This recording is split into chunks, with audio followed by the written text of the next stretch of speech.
बच्चों, तो जैसे कि आपने कमेंट करके बताया था कि भैया गॉस लॉ के एप्लीकेशंस करा दो, तो मैं इस वीडियो में आपको वही कंप्लीट कराऊंगा। देखो, अपने पास टोटल 4 एप्लीकेशन है गॉस लॉ के, है ना। तो मैं आपको चारों के पहले डायग्राम और फॉर्मूले और ग्राफ बताऊंगा, फिर एक एक करके चारों के चारों डेरिवेशन कराऊंगा, वो भी बहुत आसान भाषा में। तो आराम से पेशेंटली इस पूरे वीडियो को देखते रहना। देखो भाई, सबसे पहले आपको मैं नाम गिनवा देता हूँ, आपने पढ़ा भी होगा ये। सबसे पहले अपने पास electric field due to line charge, फिर electric field due to plane sheet, सब में इलेक्ट्रिक फील्ड निकालते हैं, है ना। Electric field due to hollow sphere और सॉलिड स्फीयर, है ना। अब देखो, अपने पास सबसे पहला जो है electric field due to line charge, इसमें होता क्या है कि हम एक रॉड लेते हैं, मेटालिक रॉड लिया, और इसको हम चार्ज कर देते हैं। प्लस का चार्ज, माइनस का चार्ज, कुछ भी दे सकते हैं, लेकिन हम बेसिकली प्लस का चार्ज लेंगे। कि अब इसको हमने क्या किया, चार्ज कर दिया, तो चार्ज इसके पूरे लेंथ में फैल जाता है ऐसे करके। और इसमें से क्या होगा कि इलेक्ट्रिक फील्ड लाइंस निकलने लग जाएंगी। सबको पता है कि प्लस का चार्ज है तो इलेक्ट्रिक फील्ड लाइंस तो बाहर निकलेंगी ही निकलेंगी। अब जैसे इलेक्ट्रिक फील्ड लाइंस निकल रही थी, ये जो इलेक्ट्रिक फील्ड लाइंस निकल रही हैं, इन्हीं का फॉर्मूला बताना है आपको, इसी का फॉर्मूले का डेरिवेशन है। तो इसके लिए हम क्या करते हैं, पहले गॉसियन सरफेस बनाते हैं। गॉस लॉ की बात हो रही है ना, तो गॉसियन सरफेस बनाते हैं। गॉसियन सरफेस कैसा बनाते हैं, सिलेंड्रिकल, जिसकी वजह से ये पूरा रॉड घेरे में आ जाए भाई साहब, इनक्लोज्ड हो जाए। अब इसको हम गॉसियन सरफेस कहते हैं, यही आप डायग्राम में बनाओगे भी, गॉसियन सरफेस।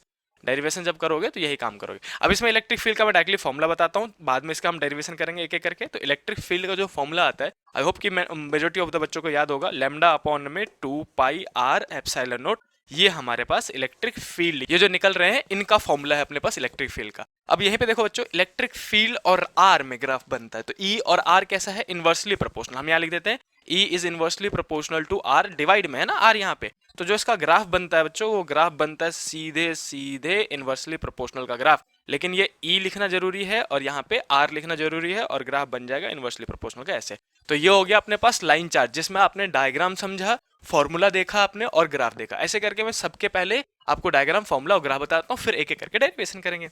और ये याद करने का सबसे बेस्ट तरीका है, जिसमें आपको पहले से कॉन्सेप्ट पता हो। दूसरा, इसमें क्या होता है कि हम एक मेटेलिक सीट लेते हैं, मान लो मेटल का पेपर ले लिया हमने, ठीक है, और इसको चार्ज कर दिया। चार्ज इसके पूरे सरफेस में फैल जाएगा, तो फिर से इसमें से भी इलेक्ट्रिक फील्ड लाइंस निकलने लग जाएंगी। सिंपल सी बात है, आगे भी निकलेंगी और पीछे भी। ये जो इलेक्ट्रिक फील्ड लाइंस निकल रही है, उन्हीं का हमें फॉर्मूला बताना है। तो इसमें भी जो गॉसियन सरफेस बनता है, वो सिलेंड्रिकल ही बनता है, आपने एनसीईआरटी में देखा होगा। ऐसे करके हम आर पार कर देते हैं एक सिलेंडर को, राइट। अब इसमें जो इलेक्ट्रिक फील्ड का फॉर्मूला है, वो है अपने पास, सीधे सीधे मैं फॉर्मूला बता रहा हूँ, सिग्मा अपॉन में 2 एप्सिलॉन नॉट। ये अपने पास फॉर्मूला निकल के आता है। अब इसमें ग्राफ भी बनाना है। ग्राफ कैसे बनाएंगे भाई साहब, किसका ग्राफ बनता है, हमेशा ई वर्सेस आर का। चारों के चारों एप्लीकेशन में जो ग्राफ बनेगा, वो ई यहाँ पे होगा और आर मतलब डिस्टेंस यहाँ पे होगा। अब देखो, ई और आर में ग्राफ है, लेकिन पूरे फॉर्मूले में कहीं ई तो है लेकिन आर है ही ना। यानी कि इलेक्ट्रिक फील्ड इस केस में आर पे डिपेंड ही नहीं करता। तो डिपेंड नहीं करता, कैसे दिखाएंगे कि सीधी लाइन खींच दो पैरेलल टू डिस्टेंस एक्सिस, यानी कि एक्स एक्सिस। ये हमारे पास इसका ग्राफ हो गया। अब लेमडा क्या है, सिग्मा क्या है, ये सब हम डेरिवेशन में करेंगे, है ना। आई होप कि मेजॉरिटी ऑफ द बच्चों को पहले से पता होगा काम। फिर से आ जाओ हॉलोस्फीयर में। हॉलोस्फीयर में क्या होता है यार, छोटा सा मेटेलिक स्फीयर ले लेते हैं, हॉलो, अंदर से खाली होना चाहिए। अब इसको दे दो चार्ज, इसको चार्ज दोगे तो इसके पूरे सरफेस पे ऊपर ऊपर ही फैल जाएगा। अब इसकी वजह से आपको 3 जगहों पे इलेक्ट्रिक फील्ड निकालना पड़ता है भाई साहब। अंदर में निकालो, सरफेस पे निकालो, और बाहर निकालो। मैं पॉइंट मार्क कर देता हूँ, मान लो अंदर में कहीं ए पॉइंट मार्क कर दिया, फिर सरफेस पे एक पॉइंट मार्क कर दिया बी, और बाहर में एक पॉइंट मार्क कर दिया सी। तो ए बी सी तीनों पॉइंट पे बताओ इलेक्ट्रिक फील्ड कितना होगा, ये सवाल पूछा जाता है। तो इसका डेरिवेशन है, करेंगे हम अभी। तो ई इनसाइड में लिख देता हूँ, ई आई मतलब इनसाइड। इनसाइड में हॉलो के केस में इलेक्ट्रिक फील्ड 0 होता है भाई साहब, होता ही नहीं है। लेकिन याद रखना, पोटेंशियल 0 मत कर देना, वी इनसाइड कांस्टेंट होता है। वोल्टेज जो है वो अंदर में कांस्टेंट रहेगा, इलेक्ट्रिक फील्ड 0 होगा। मैं बस रिमाइंडर के लिए दे दिया मैंने आपको ये पॉइंट, ठीक है। अब आ जाओ दूसरा, अगर मैं ई सरफेस की बात करूं, सरफेस एस लिख दे रहा हूं, ई एस मतलब सरफेस पे इलेक्ट्रिक फील्ड। तो बच्चों बेसिक फॉर्मूला आता है के क्यू अपॉन में कैपिटल आर स्क्वायर। जो इसका रेडियस होगा ना कैपिटल आर, वो आर यहाँ पे लेंगे हम, ठीक है। तो यहाँ पे ई एस आ गया अपने पास। और एक लास्ट जो अपने पास निकालना पड़ता है, ई आउटसाइड में यहाँ लिख दे रहा हूँ। आउटसाइड मतलब बाहर की तरफ। अब बाहर की तरफ जो डिस्टेंस लोगे सी वाले पॉइंट का, वो स्मॉल आर ले रहे हैं हम, ठीक है।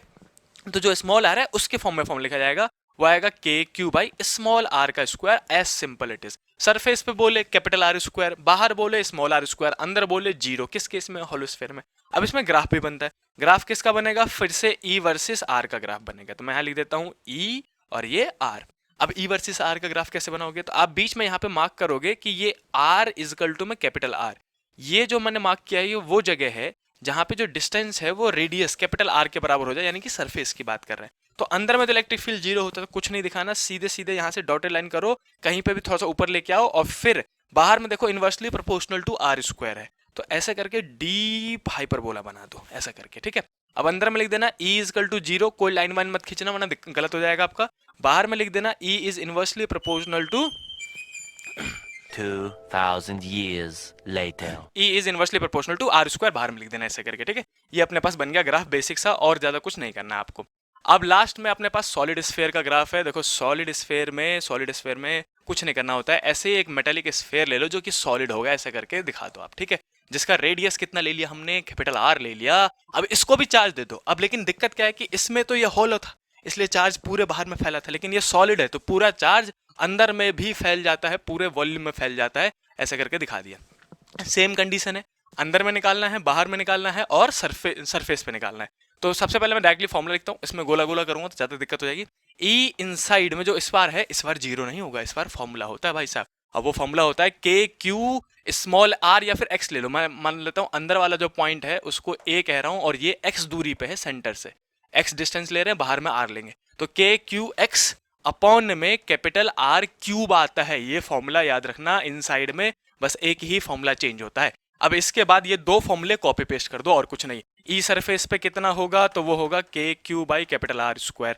ई आउटसाइड में कितना होगा, तो वो होगा k Q by small r square. Same formula copy paste करना है, और इसका ग्राफ बना दो। ग्राफ फिर से सेम ऑलमोस्ट बनेगा, इलेक्ट्रिक फील्ड वर्सेस आर का ग्राफ कैसे बनेगा, ये वाली चीज तो कॉपी पेस्ट होगी। आप यहाँ पे आर इजकल टू में आर लिखोगे, और डॉटेड करके इनवर्सली प्रोपोर्शनल का डीप हाइपरबोला दिखाओगे। लेकिन बस एक चीज और इंक्रीज करनी है, स्टार्टिंग में देखोगे इनसाइड में तो E is directly proportional to x है ना, तो सीधे सीधे ग्राफ ऐसे करके इसको कनेक्ट कर दो। हॉलो स्फीयर में, सॉलिड स्फीयर में बस एक लाइन का अंतर होता है। यहाँ पे आप लिखोगे E is directly proportional to x, यहाँ पे बाहर में लिखोगे E is inversely proportional to are square, जो हमने पहले भी लिखा था वही आर स्क्वायर, ऐसे करके लिख दिया।